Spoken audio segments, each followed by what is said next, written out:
Hello, my name is Peter Hinssen, and I'm extremely pleased to talk to you at this strange moment of your virtual commencement. I really wish I could have been there in person to talk to you live at the end of your studies and the beginning of this exciting new episode in your life, but this is the virtual commencement. I'm here in my Apple Chapel, which I built, where I'm surrounded by old vintage computers, most of them from Apple, and talking to you who are, finishing your studies and embarking on a brand new life. Of course, it brings me back to my commencement, which is a very long time ago, when I was as old as you, and I finished my education. Well, I hate to admit, but at that moment, Bill Clinton had just been sworn in as president. When I finished my studies, I had to call my parents in a public phone booth to actually tell them whether I passed or not. And believe it or not, I finished my studies when the World Wide Web hadn't even been invented yet. And here we are in a virtual commencement talking about your future, and you've just encountered one of the strangest episodes in human history. A world where a virus all of a sudden appeared out of nowhere. And I'm a big sci-fi enthusiast, as you would imagine. One of my favorite movies from the past was this wonderful movie that was called The Day the Earth Stood Still. Well, what you encountered was not the day that the Earth stood still, not the week, not the quarter. Basically, 2020 was the year that the Earth stood still. You were part of the great 2020 digital stress test. My God, they will always remember the moment that you graduated, because 2020 was a test where all of a sudden we had to see if we could survive in a world where technology was our only option. I live in our house where my two kids constantly judge me as a father on the quality of the Wi-Fi. If the Wi-Fi is good, I'm okay as a father. And if there's a tiny interruption, which gives a millisecond hiccup in their YouTube, they openly question the fact if I ever got a degree in computer science. But you're part of the basically AC generation. We talk about BC, before Corona, and then there's after Corona. And the big question is, when you're finishing your studies, what's going to be next? What kind of a normal are you going back to? Well, one thing I can tell you is that this wasn't your last crisis. As a matter of fact, we probably have to prepare ourselves for constant shocks to the system. I call them seismic shocks, and we've encountered one, but it's just the beginning. Look at technology. Technology has played an ever-increasing role in our lives, and it will continue to be so. For me, that is truly exciting. Look at something like artificial intelligence. You are the first generation where something like artificial intelligence is going to have such an impact on our daily lives. It's not just technological shocks, it's ecological shocks, biological seismic shocks, and even geopolitical. My God, you are entering a world where these types of fundamental changes is going to be normal. Now, this seems scary, but actually it's not. It's, if you look at it from the right angle, a gigantic opportunity. Because every time there are shocks to the system, you see shifts as a result. We see that consumer behaviors are changing. We see that business models change. We see that the need for capacity and resources are changing. And we see that financial performance is shifting on a constant basis. Every time that these shifts occur, there are gigantic opportunities that you can take advantage of. I wish I was graduating at this moment, because I've been talking about disruption for a long time. But if you look at the next decade and decades to come, it's not just digital that causes disruption, but the potential of disruption in, for example, healthcare and energy and food and agriculture is just around the corner. And you are extremely privileged to be part of that and to hopefully play a leading role. As a matter of fact, I wouldn't call you the 2020 class or the Corona class. I would call you the never normal class, because you are graduating in a society where constant change is going to be the norm, where we don't know what the future is going to bring. The only thing we know is that we have more and more unknown unknowns. Now, if you just finish your studies, the fact that you don't know what's going to happen might seem scary, but I think this is a gigantic opportunity if you learn how to tackle that. And let me refer to something that I think is one of the most interesting concepts in the world. It's called anti-fragility. It refers to a book that Nassim Taleb wrote in 2008 after the financial crisis. And he observed that if you put too much stress and change to a system, some things break, they're fragile. Look at some of the banks that fell over in 2008. As a result, what you saw is that some of the banks and institutions tried to put in all sorts of governance and mechanisms of compliance to be more robust, to resist this change. But that actually gave them the possibility to overcome more stress, but they lost their capability to be agile. And if there's one thing that I really hope that you as a class of 2020 will be able to observe and leverage, it's exactly that. It's resilience and adaptability. And if you apply that in the correct way, you can actually come out stronger as a result of these fundamental changes. Let me put it in black and white. If you look at trees, we all know the mighty oak tree.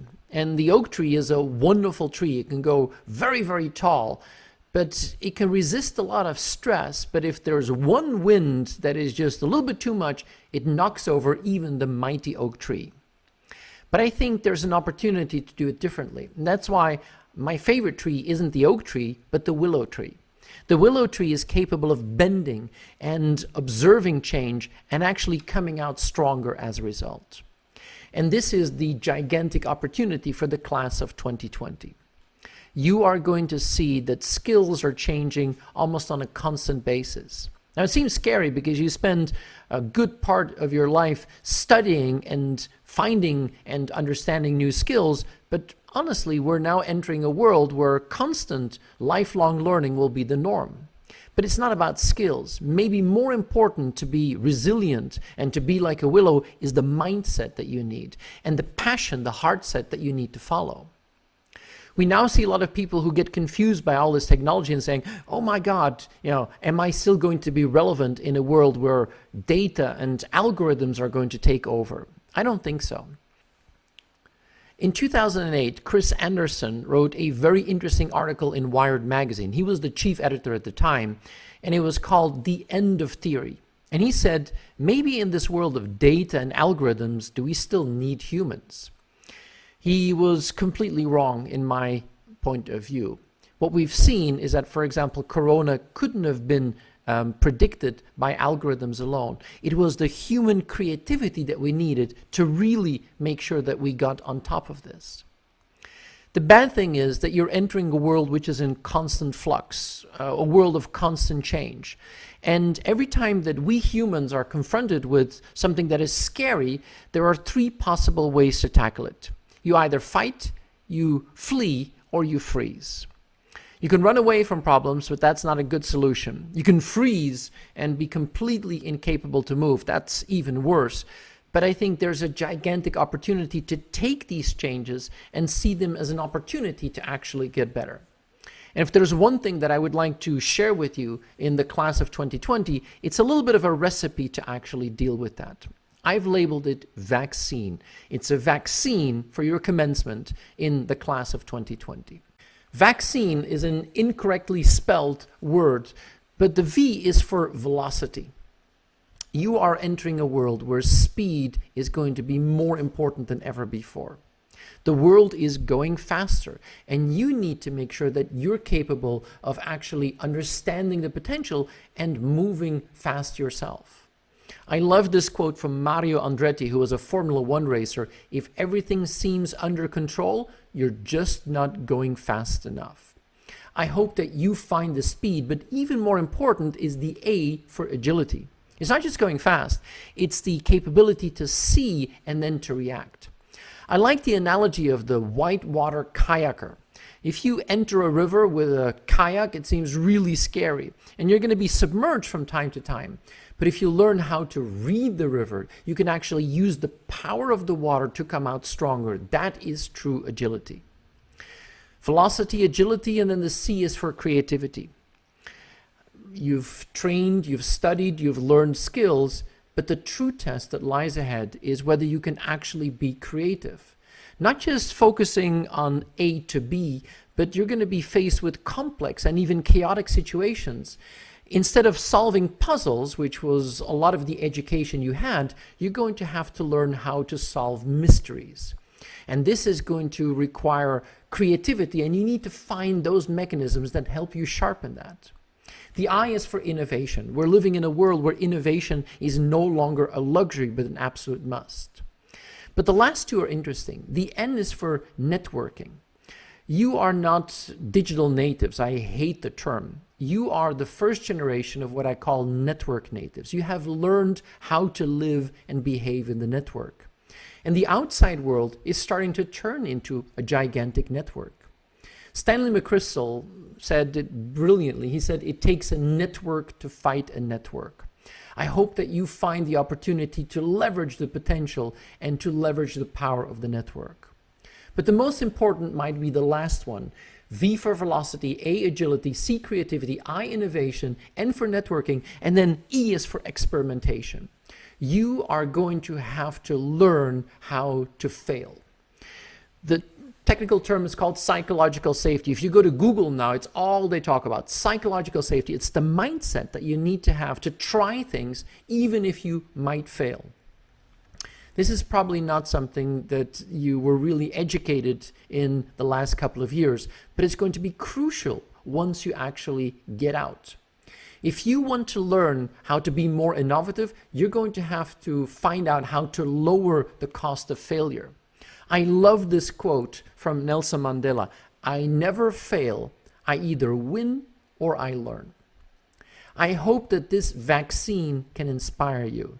Velocity, agility, creativity, innovation, network thinking, and above all, the potential to actually learn from mistakes. We're living in a world of constant change. Nobody stays in their lane anymore. And the strange thing is the world seems to be speeding up, going faster, but at the same time, you're going to have to figure out how to slow down.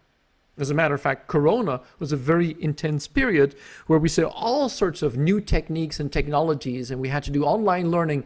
But at the same time, most of us had a chance to slow down, be connected to our families, connected to nature. You're going to be in a world where you need to do both. You're going to have to speed up and go faster, but at the same time, find it in yourself to slow down and focus on you. I wish you great success going forward. I learned something. I did a lot of work with Amazon recently, and I love the vision statement of Amazon. Be bold on your vision, but be flexible in your details. In a world that is in constant change, where we really don't know what's going to happen, a world which I call the never normal, the opportunities are gigantic. I'm an absolute optimist that we're going to come out on top of this, but it's going to be up to you with your vaccine skills to make a difference. In my Apple Chapel, it would only be logical that I use an Apple quote to round this off. And probably my favorite quote from Steve Jobs is, "Stay hungry, stay foolish." That's exactly the type of experimentation that we need to actually unlock the potential of the future. But my favorite was when young Steve Jobs figured out he needed somebody more senior to help him at Apple. He hired a man, John Scully, away from Pepsi-Cola, where he ran marketing. And to actually lure this man into Apple, he used the most perfect pickup line ever. He said to John Scully, who was running marketing for Pepsi, "Do you really want to sell sugared water for the rest of your life? Or do you want to join me and have a chance to make a dent in the universe?" It turned out to be a horrible hiring decision, but I love this quote. And this is what I ask of you, the class of 2020.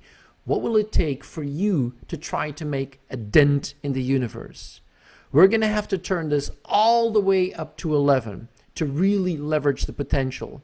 But I wish you a lot of success, the class of 2020, and I love being part of your virtual commencement. Stay hungry, stay foolish.